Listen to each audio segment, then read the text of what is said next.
What is up, everyone? Welcome back to Let's Play Bayonetta 2. Last time we started Chapter 1, dropping into the city of Noatan. We're gonna pick up where we left off with the second half of the chapter. Gonna continue exploring, finding collectibles, meeting new characters.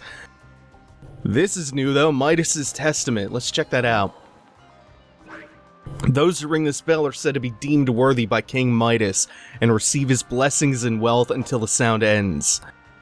This is a new consumable for Bayonetta 2. It works just like the lollipops. In fact, we're going to replace that on the D-pad. And when you ring the bell, I believe the way this works is that when you ring it, when you use the item, you get a temporary buff that causes angels to yield more halos when you attack them. I'm gonna save that for a little bit. Good farming item. Over here to the left of the entrance to the plaza is another Umbran resting place. This one takes us on a path underwater this time, which is gonna slow you down physically, but they give you a lot more time to assemble the pieces for this one. They give you 60 seconds, so even though you can't use your Beast Within underwater right now, you have a lot more time to get all 5 of the parts of the chest.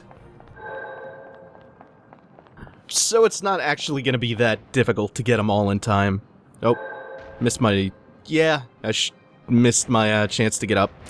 Double jump, wall jump, there we go.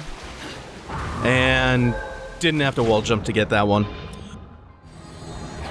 So, again, you collect all 5 pieces of the chest, it assembles into the completed version of the chest, and from there, we can pick up...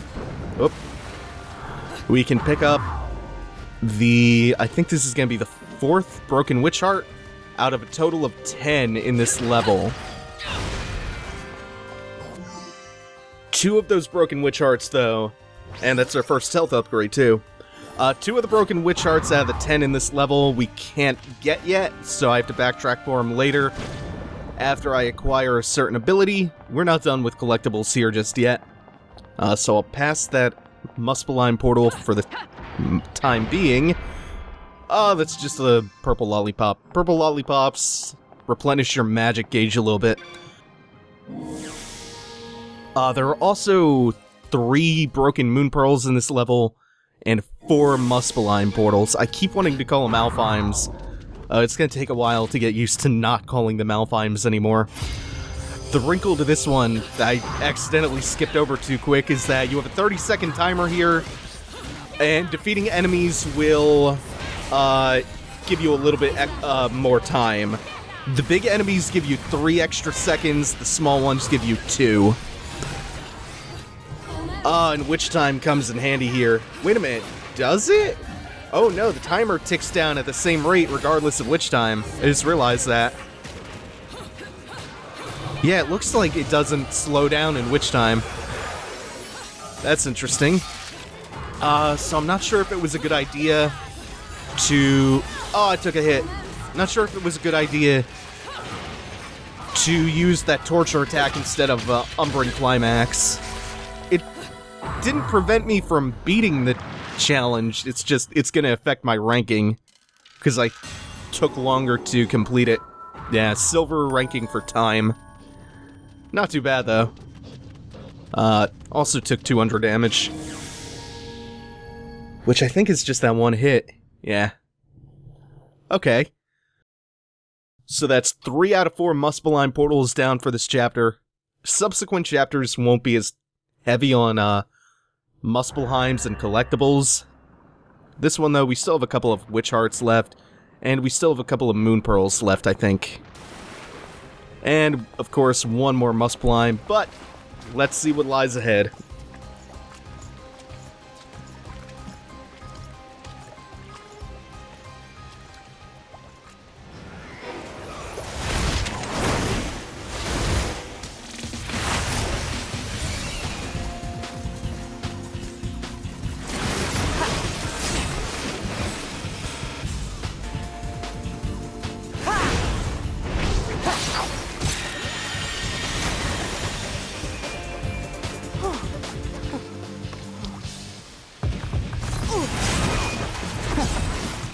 Hunters don't know when to quit. What I ever do to them?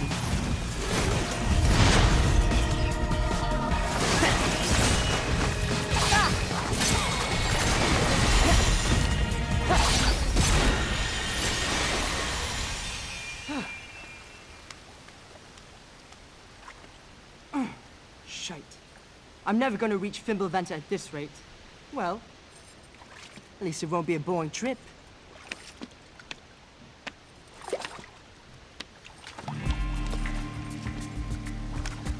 Huh? You could see me. You're putting on quite a show, little magician. Oh, you like that, huh? Wait till you see the climax. Silly girl.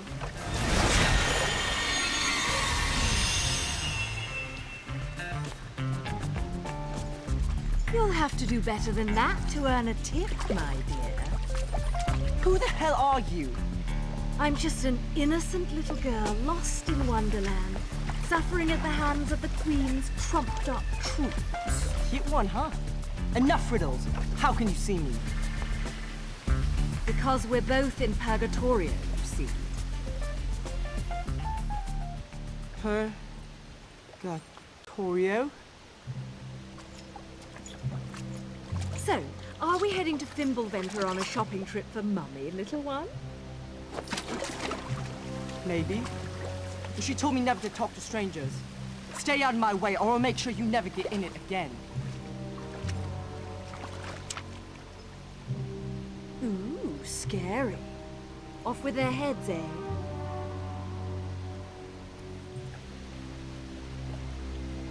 Damn it!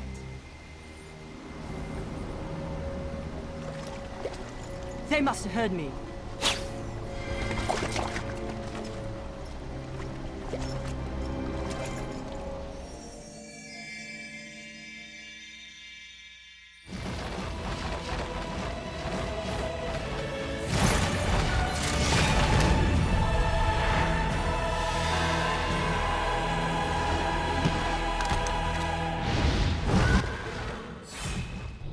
So we've now met Loki, but before I talk about him, we've also been introduced to a new enemy type, the Accolade.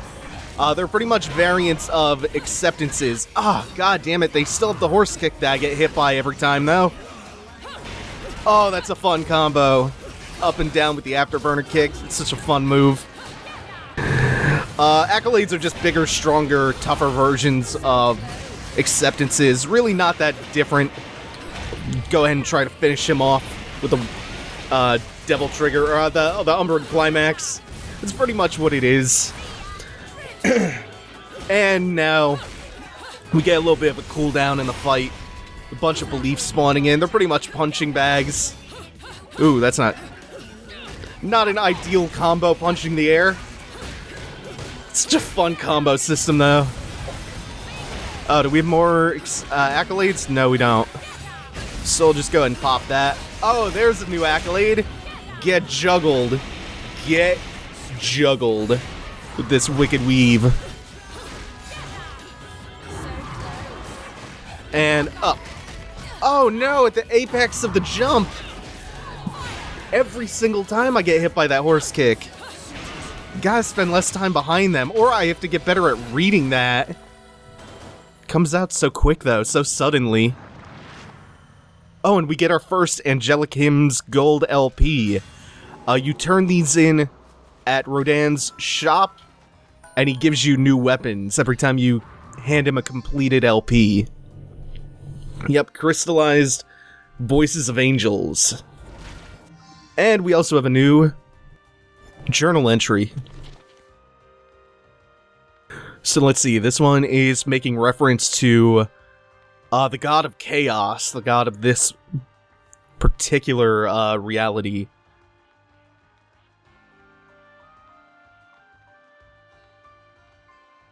This one's also talking about the ramp in front of us, which lets you walk on walls when you pass through it. It's a similar ability to the one you have in Bayonetta 1 that lets you wall walk when the full moon is visible. Pass through it and walking on walls.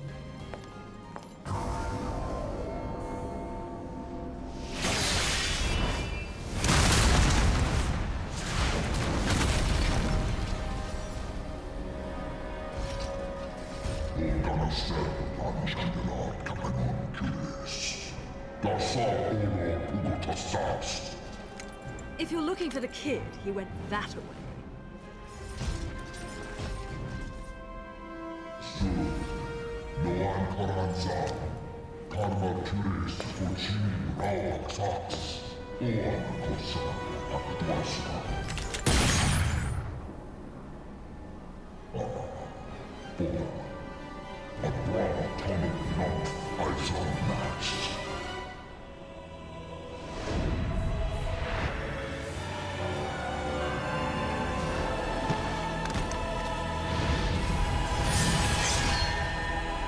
I'm afraid I don't have time to dance too long.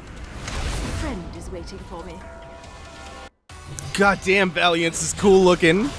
I love the design of this enemy. The little sub-boss fight and mini-boss against Valiance. Ooh, the stomp caught me. Try not to get caught by that again. We saw Valiance flying around in the prologue. Haven't seen him too much since then. And with Umbran Climax, we can juggle him too. Yeah! And the wall bounce. The design of this enemy is so damn cool. He has no head, but the head is inlaid in the hilt of the sword instead. And if you stagger him enough, he gets dizzy and drops the sword, so you just get free combos on him. This is such a cool fight. Cool enemy. Oh no, I was midair. Couldn't dodge it effectively. Oh damn it, I made the same mistake twice. Stayed in the air too long, I didn't dodge it right. Oh well. Should be able to finish it with this climax. Yeah! Oh, this is so fucking good. And finish it. Hey, it's Madam Butterfly. That is ridiculously brutal.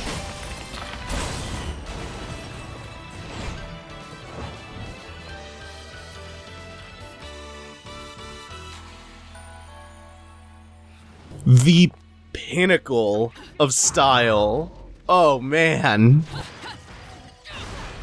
That's too good. So before we head down, oh, that's a cool looking effect. The multicolored lights coming through the stained glass. Oh, that's amazing looking. That's so good. We have another Umbran Crow over here. There we go. Might as well pick it up. And we have our final muspelheim portal of the level. If I'm not mistaken, this last one, you have to defeat them all in one combo or without taking damage. I probably should have read that. Defeat all enemies without taking a single hit. Shouldn't be too much of a problem. Oh no, I dodged it too late and didn't activate Witch Time, and then I got hit by the follow-up. Okay, let's take that one from the top. First failed muspelheim. Let's try not to make the same mistake twice.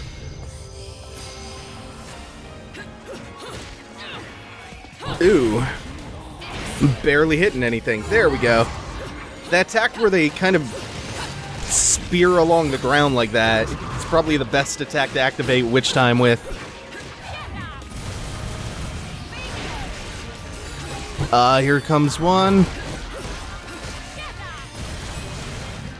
There we go. Yeah, much better. Hopefully that's a pure plat. Should be. I think I kept the combo up reasonably well. Yeah. Is that the first pure plat of the playthrough? I'll be happy with a couple more. And we are 6 out of 10 for Broken Witch Hearts in this level. Again, though, there are 2 that I can't get just yet.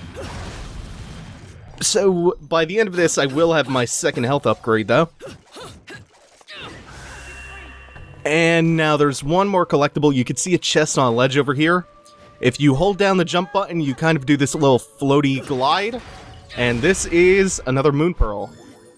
So I think that's the last one of the level.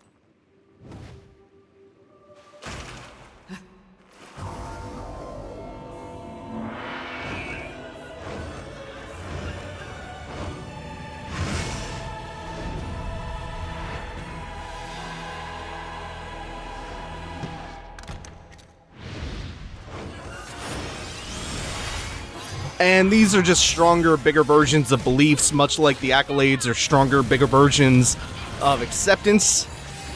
I don't think they do anything particularly unique or special. They have pretty much the same design as the beliefs. And we have to deal with these before we get over to rescuing Loki, who's been calling for us.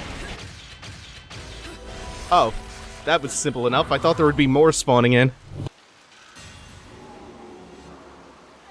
You've been naughty. Anything to collect around here? Halos. Sure, I'll take them. So, they're after you too then? Have you been naughty? Keeping secrets from Mummy? Nope. Nothing comes to mind, love. Sorry. But since this is your bloody mess, do you mind hurrying the fuck up and getting rid of this thing? Now, that's no way to talk to a lady.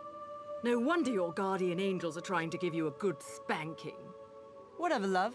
You've already been following me, so let's make a deal. You save me, I'll show you around this joint. Heading to Fimbulventr, aren't we? That makes two of us. And it'll take two of us, won't it, love? You seem to have skipped school the day they taught basic negotiation skills. You're supposed to negotiate from a position of strength, little one. Not just be a one-trick pony.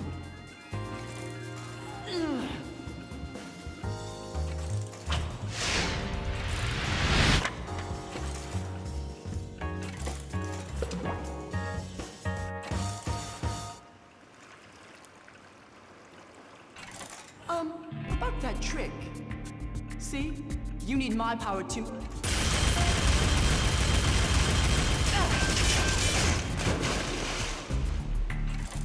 Oi! That works too, I suppose. I don't have time to give a shit about who you are or why you're going to the mountain. Take me there and make it quick. You stay with me, and I promise you'll end up in one piece. Got it? Wait! Stop! Before I show you the way, love, you gotta agree to a little condition. Do we need to go over my lesson again? First, learn to talk to a lady. We don't react very well to being insulted, little one. Well then, I don't react to being called little one. The name's Loki. And what should I call you, I mean, man. Do I look like a ma'am to you? Bayonetta or Cereza? Take your pick. Cereza! You don't look like a Cereza to me. Well then, Bayonetta it is. Let's move, little one. Hey! I just told you my name is... You'll earn your name when you become a man.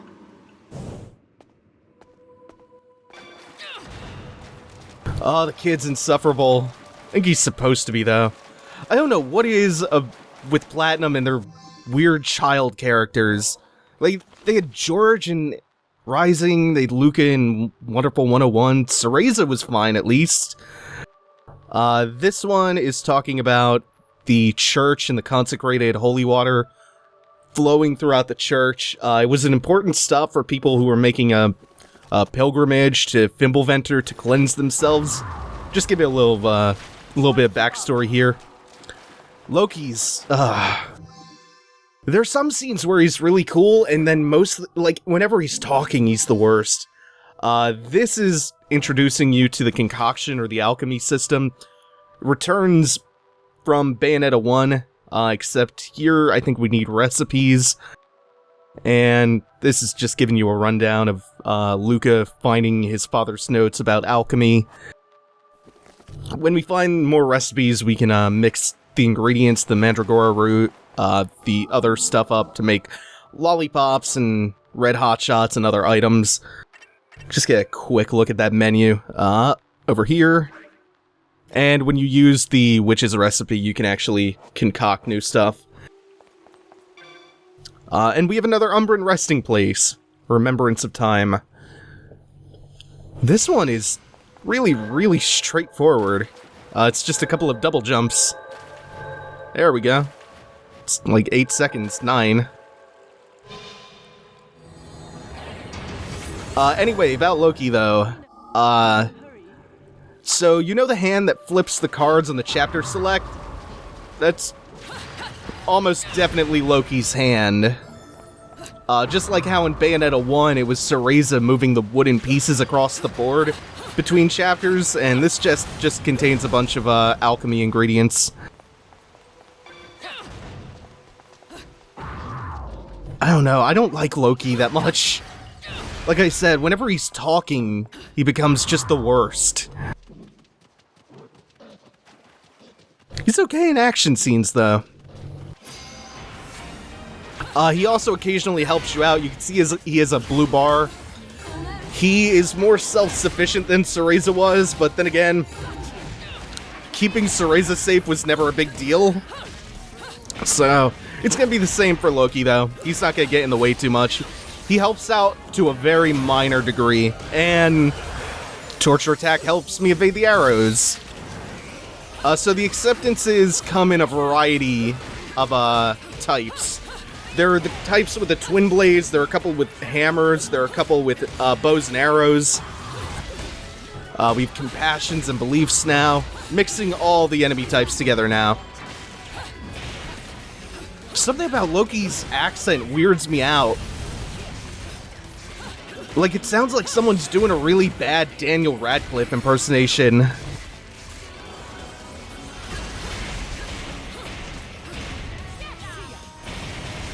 Yep, finish them all off. I think there's one more enemy that we're about to be introduced to.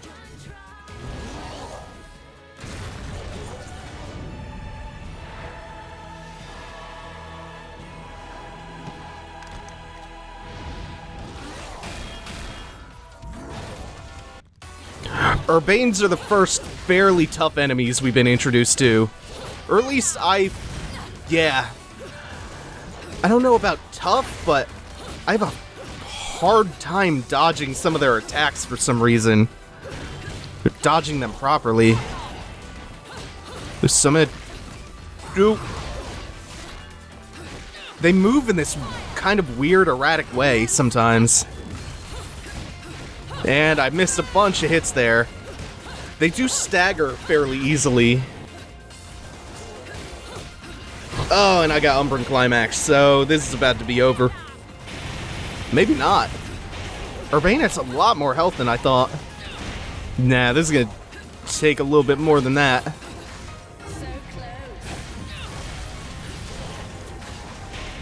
There we go.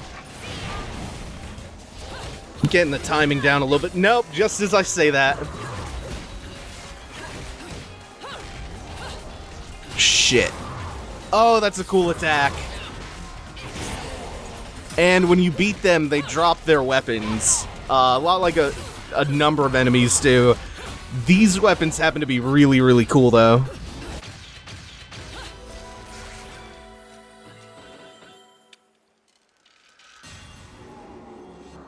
And now, that's the path forward in front of us.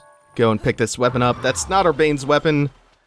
This is one of the Acceptance's bows and arrows, I believe. Kind of looks like a harp when it's folded up. Instead, though, we're going to backtrack back into the church, because we have a hidden verse inside the church. So in order to get the best ranking, you have to do all of the hidden verses. Finish him with a torture attack. Torture attacks are good for the damage. Even better, though, they're good for building up your combo score. We'll just dick around a little bit with the weapon that he dropped, the Twin Blade, or the Polearm, one or the other. Lance? Yeah, actually, it looks more like a Lance than a Twin Blade. And that would be the first hidden verse in the chapter, I think. If you don't count the muspelheims. Yeah, pure plat.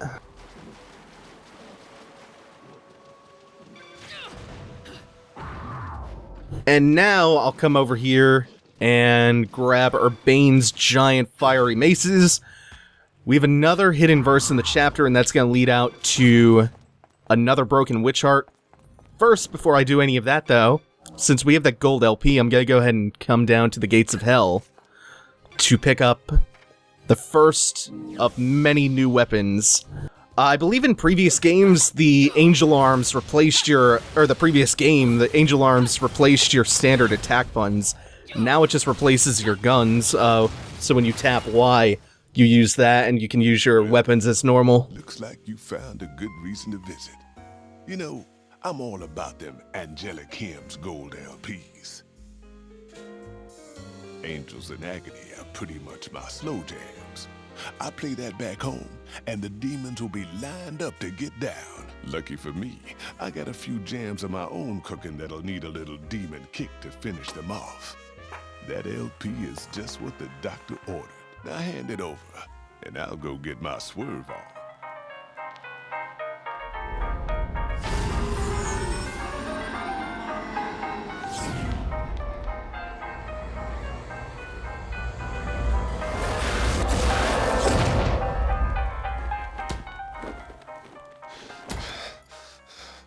This motherfucker did not want to listen to reason, but it's all good, 'cause neither did I. Put him to work. Yeah, so now we've picked up our first new weapon, Rakshasa.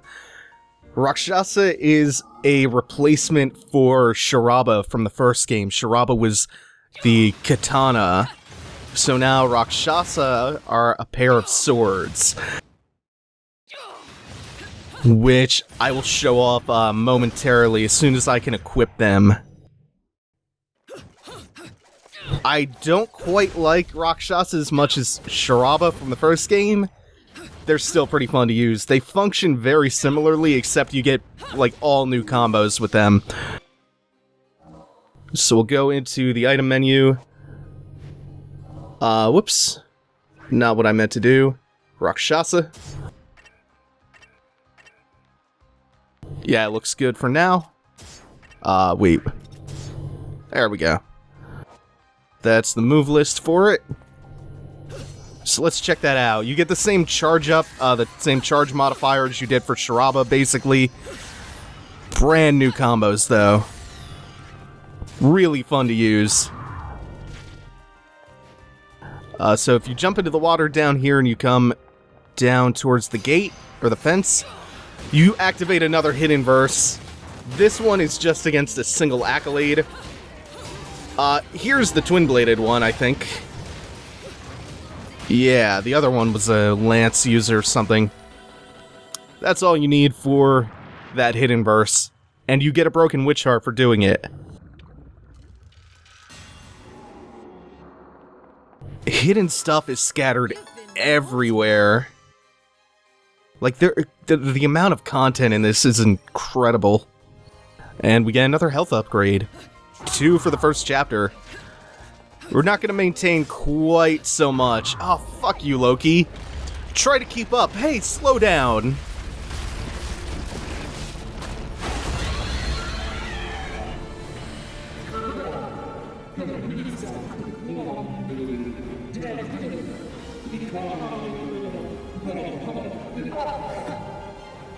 Sure, just because you asked, tall, dark, and ugly, that makes total sense.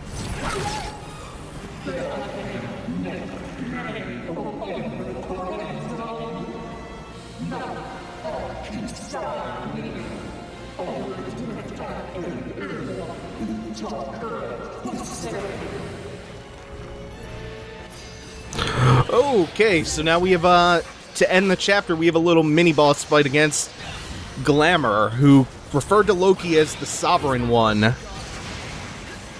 This is a lot like how, at the end of the first or the second chapter of Bayonetta 1, you have that little, teaser boss fight against Fortitudo, and then later on you fight Fortitudo for real. It's the same here.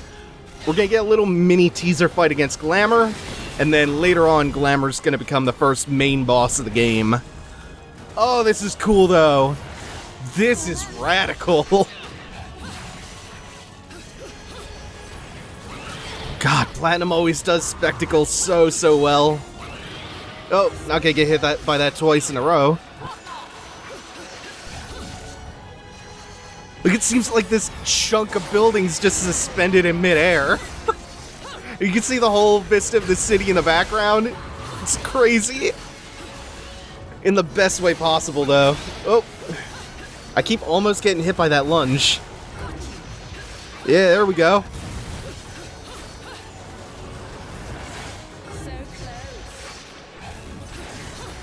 I'm wondering how this fight's gonna look in Non-Stop Infinite Climax. Because really, the only chance you really get to hit him is in Witch Time, and Infinite Climax turns that off, so... Could be pretty interesting. Gonna be a way slower fight. Oh, yeah. Well, the only other way that you really get to hit him is with Wicked Weaves. When not in Witch Time.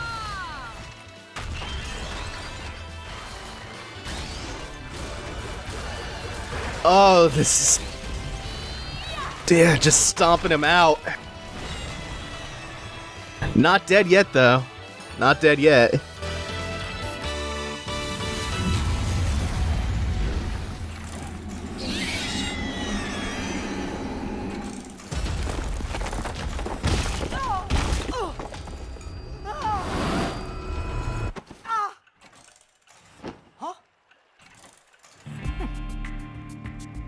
What the hell are you doing? Let go of me!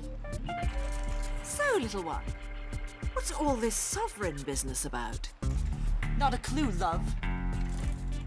Oi! Well, whatever. If your sovereignness is going to get in my way, our deal is over. And if we're going to have to meet any more of your friends, you'd better learn to take care of yourself. I'm quite alright on my own. Got it? Your tricks aren't going to work forever, little one.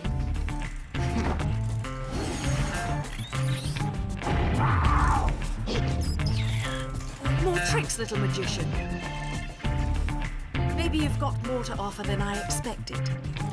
For the time being, though, stay here and don't get frisky. There. That is the one, is it not? Yes. I will never forget that face.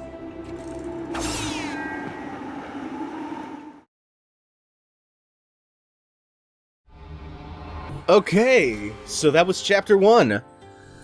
Pretty big chapter to open things up with, and... Ooh, platinum ranking for the end of it. So...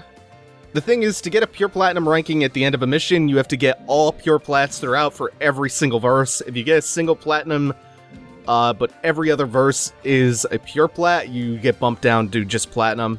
Obviously wasn't the case for me. I got a couple of pure plats in there. Oh, so plat's not a bad way to end that mission. Alright, that's gonna do it for now. Next time we'll pick up with chapter 2. Thanks for watching, everyone. Take it easy. Have a good one.